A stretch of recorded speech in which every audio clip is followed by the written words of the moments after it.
exclusive. Riverdale police, they have been in hot water. Now, there's a cop with a history of abuse that we are going to highlight. Let me first do this. I'm going to take you to the video and then give you background. Here it is. It's a civil matter, okay. But he just wants his stuff. Okay. So can we make her open the door? Can't. But if he lives here, there you go. If he has the key, yeah, he ain't got to. He stay here. Exactly. You live here, right? Yeah, I mean, I've been here for 6 to 8 months, man. But my address is not the same. Hey, how you doing? Anybody doing anything criminally now, she is, because she changed the lock. She don't supposed to change the lock without giving you a key. After she gave you a key, But she's supposed to sit. I'm not worried about that. I'm talking about Georgia law. Do they have a key? All right, do you have a key to that new lock? All right, so again, she's withholding you from your property. All right? So now she's at fault for criminal trespass. He's done nothing wrong. I came here first door, I knocked on the door, no lie. No forced entry. I ain't mean to step on No, you good, man. No forced entry. Let's go ahead over there. Producers, I want you to do this. Grab the screenshot of the officer as he is demonstrating how to kick in a door. Now, what the cop said was completely unlawful. No, you do not have the right to kick in a door because a door is locked, and the individual who locked the door happens to have done it for a good reason. We're gonna give you that background. Number two, the woman who locked the door was not committing the crime of trespass, as the officer indicated. That did not happen either. Let's put that picture back up. All right, so you see clearly, he's demonstrating this is what you need to do in order to get into this home. You need to kick the door in. Riverdale resident Crystal Gorman has released more documents about a police officer who advised and stood by while her ex-boyfriend kicked down her door. Yeah, he was told to by the police. You see it right here. I'm bringing this forefront just in case the police say, we did not tell him to do that.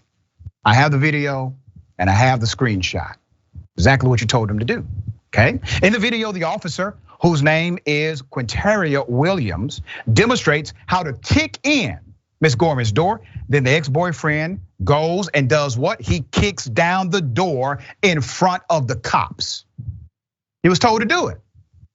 Since the incident, Miss Gorman and her neighbors say her ex, Donald, has now shown up late in the night shouting and pounding on Miss Gorman's door.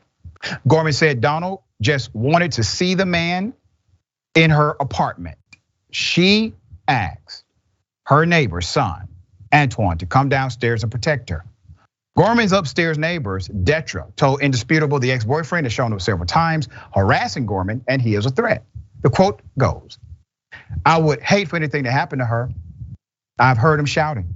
I've heard some threatening stuff going on down there, and her not wanting him there. Smith says she called the police on Donald before. She did. Before the cops told him to just kick in the door, he had a history where the cops had to respond. All right, Riverdale police officer kicking in or saying kick in the door. Let's put up the leadership of Riverdale, because this is an interesting town.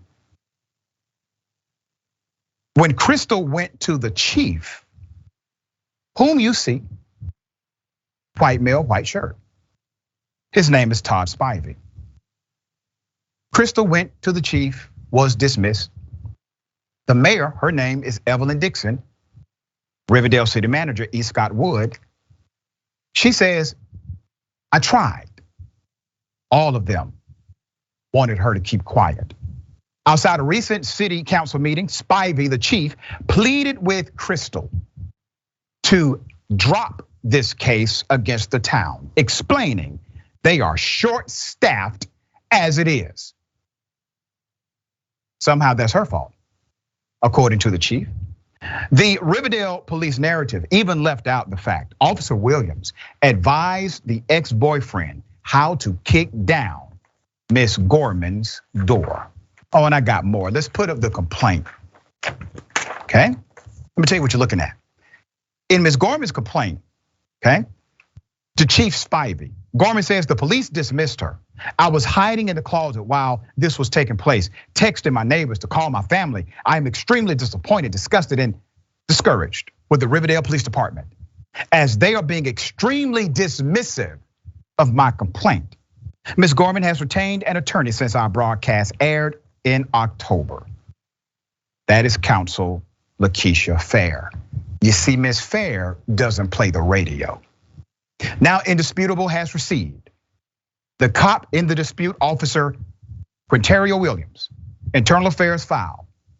Here it is. The IA file reads as stated.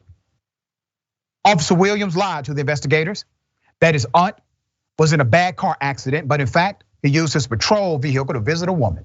That's in his official IA file. Number 2, the report says he posted on his TikTok he was damn near a gang member outside of work. He solicited his services as a gangster with a Cash App account that is in his current internal affairs file. Number 3, he failed to file a domestic violence report 1 month before Crystal Gorman's dispute in the same apartment complex. Number 4, in that DV call from March 19th, the woman was later shot 6 times.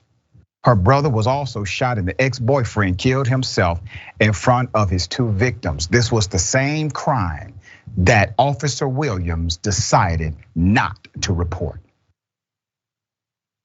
You see the cause and effect relationship here? See why this is important?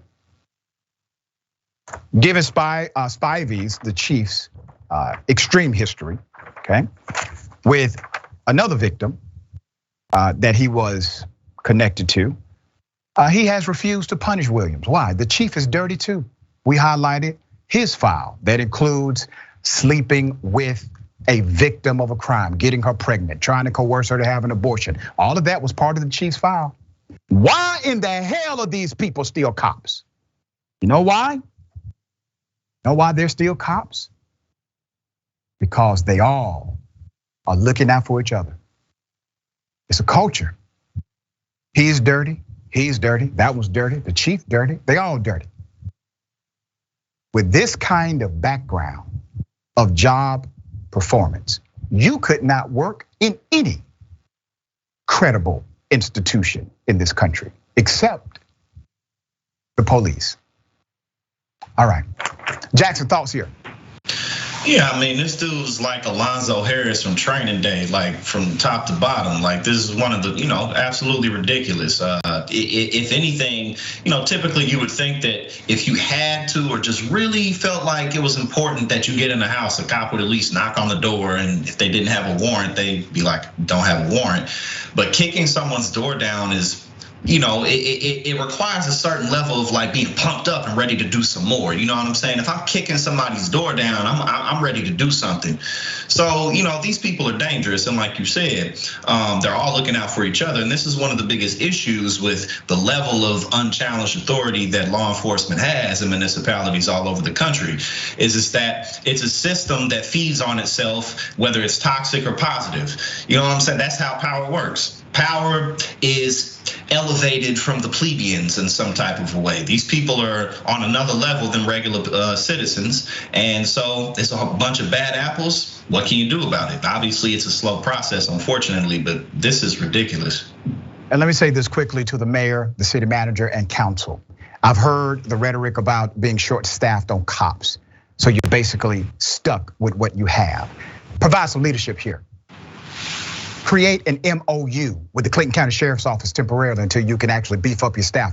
Create a contractual agreement with the Georgia State Troopers so that they can have a direct targeted patrol dynamic in your city while you hire qualified police officers and get a real chief in there. That's what you do, that's called leadership. It's a temporary dynamic, do it.